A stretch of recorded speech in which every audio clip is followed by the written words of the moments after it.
For many people, American cars can never be like they were during the 1950s. Cars were faster then, but it was also a slower time overall.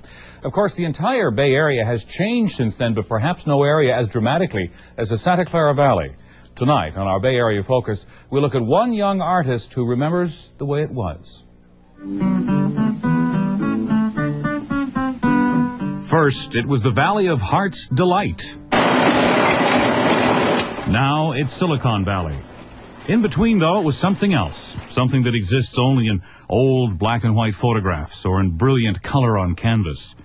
Mike Carroll of Sunnyvale is now painting the corner of Castro and El Camino Real in Mountain View. It's changed some now. A park and a carpet store where the gas station used to be. A digital equipment office across the street. Not much else really noteworthy on the surface. But to Mike, it represents a life that not many recent immigrants to the Santa Clara Valley know about. Yeah, there is a lot of people just can't imagine the way it was back then. It's a slower pace area than you have now. Very country-like. You could see the borders of each towns, where now you go from one town to another and you don't know what town you're in. And there's a lot of orchards, and there was a lot of drive-ins. What once were casual snapshots from old-time residents become a document of pre-IBM, pre-Apple, and pre-high-tech life. This is reproduced from a photograph of Mike's father's gas station in Sunnyvale. That's young Mike Carroll by the Plymouth. The colors are as best as Mike remembers them. So that's part of the problem, was back in the 50s, you didn't have the color photographs. So what I do is I do a lot of research. I talk to store owners.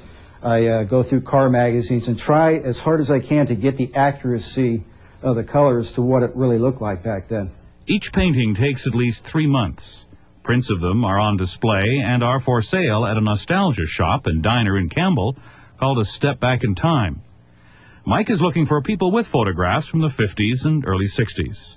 Upon watching television programs of how they portrayed the 50s, I've always noticed how it's been kind of inaccurate. For example, you'd see dice on the mirrors of the cars, or everybody wearing leather jackets looking like the Fonz, and it's not quite the way I remember it. What Mike remembers are things like the rooftop amusement park at Macy's Valley Fair. It was really a neat thing back then, and it really represented what the 50s were all about back in the valley back then, you know, with the family type thing.